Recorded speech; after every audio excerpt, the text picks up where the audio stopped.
আসসালামু আলাইকুম। আজকে আমি বাইলা মাছ দিয়ে ফুলকপি দিয়ে রান্না করব। এই যে এখন আমি কড়াইতে তেল দিয়ে দিলাম।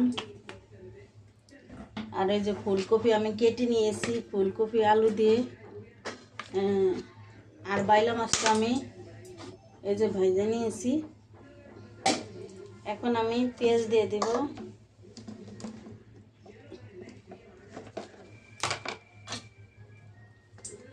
এই যে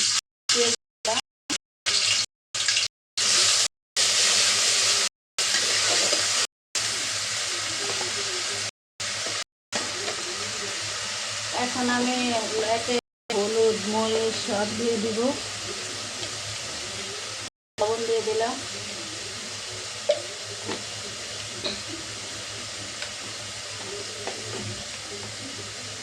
এই যে মরিচের গুঁড়া দিয়ে দিলাম পরিমাণ মতো, হলুদের গুঁড়া দিয়ে দিতেছি।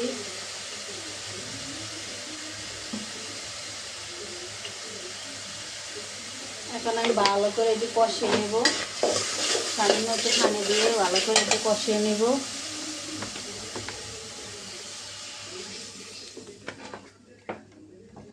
এখন আমি একটু দেখে দিতেছি।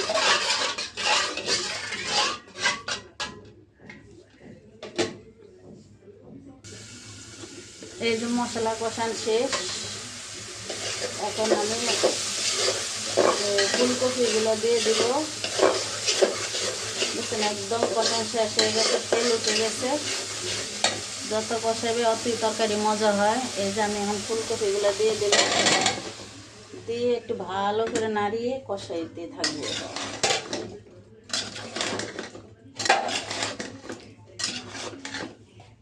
এই জন্য আমি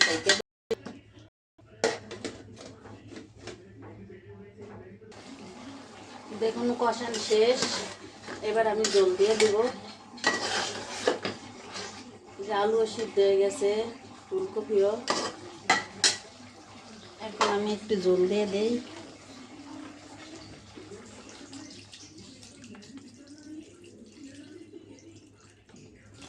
এখন জল দিয়ে দিলাম, আর একটু টমেটো দিয়ে দিব এখন উপরে দিয়া। টমেটোগুলো দিয়ে দিলাম, টমেটোগুলো পরে দিলাম কেন, একটু আলাম আলাম থাকলে ভালো লাগবে, এই কারণে দিয়ে দিলাম। এখন আমি ঢেকে দিব।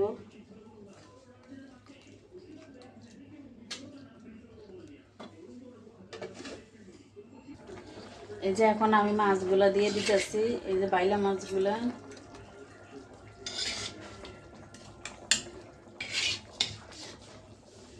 এই যে বাইলা মাছ।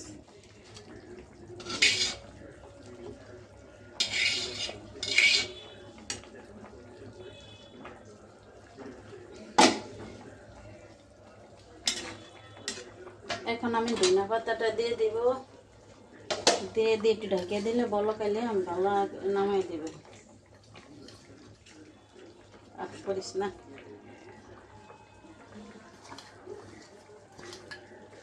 এখন আমি ঢেকে দিব।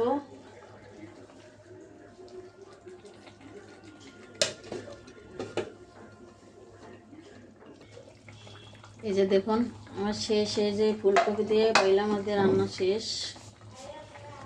কার কেমন লাগলো অবশ্যই একটু কমেন্ট করে জানাবেন। সবাই ভালো থাকবেন। আল্লাহ হাফেজ।